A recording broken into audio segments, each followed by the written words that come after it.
जय हिंद बेटा। बेटा आज से हम अपने YouTube चैनल पर करंट अफेयर की वीडियो अपलोड किया करेंगे। डेली वीडियो आएंगी ये, जिसमें से हम 10 इम्पोर्टेंट क्वेश्चन लेकर आया करेंगे। चलिए हम देख लेते हैं बेटा। ये 2022 हाल ही की करंट अफेयर है, जिनमें देखें इम्पोर्टेंट क्वेश्चन हमने नोट किए हैं और इनके जवाब आपको देखें किस प्रकार से आते हैं अथवा नहीं आते। आते हैं तो अच्छी बात है, नहीं आते तो आप सीखेंगे। क्वेश्चन नंबर 1, आरबीआई ने भारतीय फ़ोन उपयोगकर्ताओं के डिजिटल लेन देन के लिए कौन सा सिस्टम शुरू किया है। यानी आजकल आपको मालूम है पेटीएम, फ़ोनपे, गूगल पे ऐसे फ़ोन से पैसे डाले जाते हैं। इसी प्रकार से फीचर फ़ोन होते हैं जिनमें इंटरनेट नहीं होता है और इंटरनेट के माध्यम से ये पैसे डाले जाते हैं, लेकिन ये विदाउट इंटरनेट के माध्यम से भी अब पैसे डाले जा सकते हैं। तो आरबीआई ने फीचर फ़ोन के लिए ये सिस्टम चालू किया है। ये कौन सा सिस्टम चालू किया है, तो वो सिस्टम कौन सा है बेटा, यूपीआई 123 पे, यूपीआई 123 पे, इसका नाम है यूपीआई 123 पे। इसके माध्यम से आप बिना इंटरनेट होते हुए भी पैसे ट्रांसफ़र कर सकते हैं। ठीक है। क्वेश्चन नंबर 2 देख लेते हैं बेटा। बहुत ही इम्पोर्टेंट क्वेश्चन है, आप लोग अच्छे से ध्यान से इनको सुने और देखें। यूपीआई 123 पे के लिए आईबीआई नंबर कौन सा है। आईबीआई नंबर यानी जब हम कॉल करके पैसे ट्रांसफ़र कराएंगे तो वो नंबर कौन सा है, ये आरबीआई ने एक नंबर जारी किया है। यूपीआई 123 पे के साथ एक नंबर जारी किया है, उस पर आप कॉल करेंगे तब आपका पैसा कट सकेगा। तो वो नंबर कौन सा है जारी किया है, वो नंबर है बेटा 80 45 16 36 और 66। ये आपका नंबर है 80 45 16 36 66। आईबीआई नंबर है। जो फीचर फ़ोन से आप फ़ोन करेंगे इस नंबर पर तब आपके पैसे काटे जाएंगे आपके अकाउंट से, यानी पैसे ट्रांसफ़र किए जाएंगे। ठीक है। चलिए क्वेश्चन नंबर 3 पर चलते हैं बेटा। 3 क्वेश्चन देखते हैं।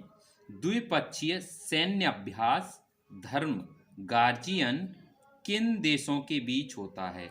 धर्म गार्जियन, क्या नाम है इसका, धर्म गार्जियन। सैन्य अभ्यास आप जानते हैं, सेना के बीच अभ्यास किया जाता है, उसको सैन्य अभ्यास कहा जाता है। ये धर्म गार्जियन इसका नाम है। ये धर्म गार्जियन किन देशों के बीच संपन्न होता है, तो वो होता है बेटा भारत और जापान के बीच। भारत और जापान के बीच ये युद्ध संपन्न या गार्जियन देशों के बीच जो युद्ध अभ्यास होता है उसे हम कहते हैं। तो जापान के बीच, भारत और जापान के बीच ये संपन्न होता है। ठीक है ना बेटा। नेक्स्ट देखते हैं बेटा क्वेश्चन नंबर 4 क्वेश्चन पे आइए। किस भारतीय भारोत्तोलक ने सिंगापुर भारोत्तोलन अंतर्राष्ट्रीय 2022 में स्वर्ण पदक जीता है। अच्छा जी, क्वेश्चन आपको समझ में आ गया होगा। भारोत्तोलक यानी भार उठाने वाले खिलाड़ी हैं। ये सिंगापुर में हुआ था और सिंगापुर में वहाँ पर भारत की ओर से ये स्वर्ण पदक किसने जीता है, उसका नाम है बेटा, तो भारत की ओर से जो भाग लिया था और जीत कर आए उनका नाम है मीराबाई चानू। मीराबाई चानू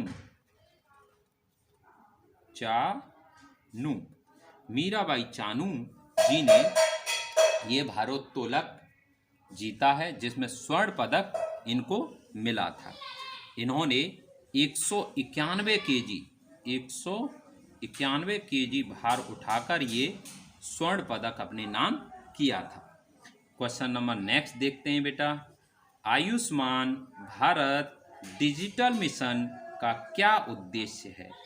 आयुष्मान भारत डिजिटल मिशन का क्या उद्देश्य है। आयुष्मान योजना आपने सुन रखी है, ये स्वास्थ्य से संबंधित है, लेकिन इसमें डिजिटल मिशन का क्या उद्देश्य है, ये डिजिटल वर्ड जोड़ दिया गया है 2022 में। तो डिजिटल का मतलब क्या है, डिजिटल का मतलब है बेटा प्रत्येक नागरिक को स्वास्थ्य आईडी उपलब्ध कराना। यानी प्रत्येक भारतीय नागरिक जो पेशेंट है, उस पेशेंट को एक आईडी यूनिक नंबर दिया जाएगा, उस यूनिक नंबर को उपलब्ध कराना इसका मुख्य उद्देश्य है। डिजिटल मिशन का क्या उद्देश्य है, प्रत्येक नागरिक को स्वास्थ्य आईडी उपलब्ध कराना। स्वास्थ्य आईडी उपलब्ध कराना इसका उद्देश्य है। आईडी उपलब्ध कराना, स्वास्थ्य आईडी इनको उपलब्ध कराई जाएगी सभी भारतीयों को आयुष्मान भारतीय डिजिटल मिशन के अंतर्गत। ठीक है, क्वेश्चन नंबर नेक्स्ट की ओर चलते हैं। क्वेश्चन नंबर नेक्स्ट, भारतीय रेलवे ने ट्रेनों की सुरक्षा व जीरो एक्सीडेंट के लिए कौन सी प्रणाली शुरू की है। भारतीय रेलवे ने सुरक्षा, ट्रेनों की सुरक्षा और एक्सीडेंट ना हो, कोई एक्सीडेंट ना हो भारतीय ट्रेनों का, उसके लिए एक प्रणाली शुरू की है। वो प्रणाली का नाम पूछा है, तो वो प्रणाली कौन सी है बेटा, वो प्रणाली है कवच। कौन सी प्रणाली है ये, कवच इसका नाम दिया गया है। ये भारतीय प्रणाली है कवच। ठीक है, नेक्स्ट क्वेश्चन, कवच सिस्टम किस तकनीकी से विकसित किया गया है। ये कवच सिस्टम है बेटा, किस तकनीकी के आधार पर बनाया, कौन सी तकनीकी है, तो ये हमारे स्वदेशी तकनीकी से बना है बेटा, हमारे खुद देश से नहीं बनाया है, हमारे वैज्ञानिकों ने खुद मेहनत करके बनाया है। ये स्वदेशी टेक्नोलॉजी से बनाया गया है, तकनीकी से बनाया गया है कवच, जिसके अंतर्गत क्या होगा बेटा, एक ट्रेन इधर से आ रही है और दूसरी ट्रेन इधर से जा रही है और ये एक ही लाइन पर आ रही हैं, तो ये बीच में ही इनके ये कवच प्रणाली जिसमें लगी होगी, उसके अंतर्गत क्या होगा, दोनों ओर से आने वाली ट्रेन अचानक ही ब्रेक लग जाएंगी और एक्सीडेंट होने से बच जाएगा। इसलिए इसमें जीरो एक्सीडेंट का टॉलरेंस यूज किया गया है, जीरो एक्सीडेंट, समझ गए ना। चलिए क्वेश्चन नंबर नेक्स्ट की ओर बढ़ते हैं।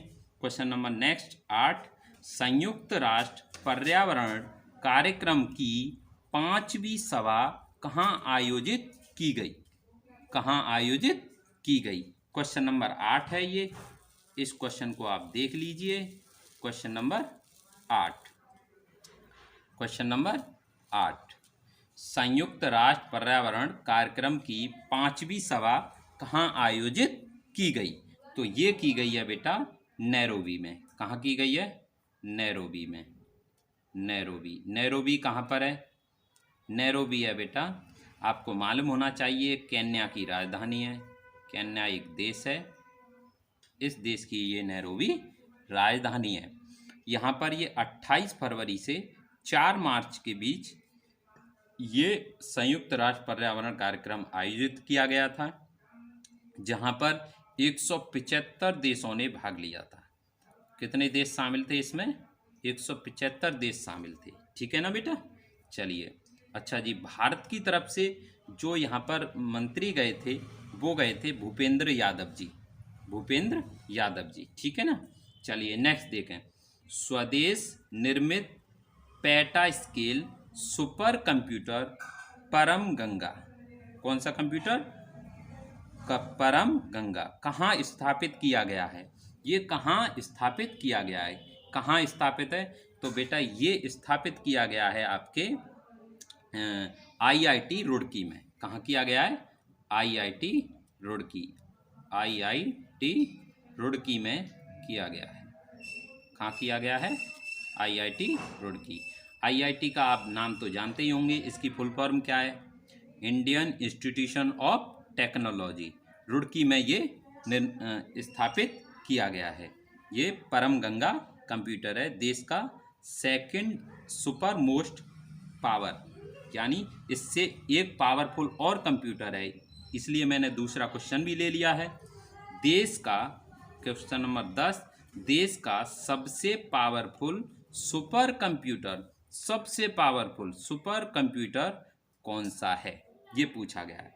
ये सेकंड है और ये फर्स्ट नंबर पे आता है। देश का सबसे सुपर पावर कंप्यूटर कौन सा है? तो ये है बेटा परम प्रवेग। कौन सा है? परम प्रवेग। परम प्रवेग ये देश का सबसे सुपर पावरफुल कंप्यूटर है, परम प्रवेग। ये कहाँ पर स्थापित किया गया है? तो ये है बेटा IISc में। IISc ये क्या है? इंडियन इंस्टीट्यूशन ऑफ साइंस, यहाँ पर ये स्थापित है। इस प्रकार से आपने बेटा ये 10 क्वेश्चन देखे। आशा करता हूँ आपको ये अच्छे लगे होंगे और आपको नॉलेज मिली होगी, और इसी प्रकार से हम आगे अपनी वीडियो अपलोड करते रहेंगे और शेयर करते रहिए। तब तक के लिए जय हिंद।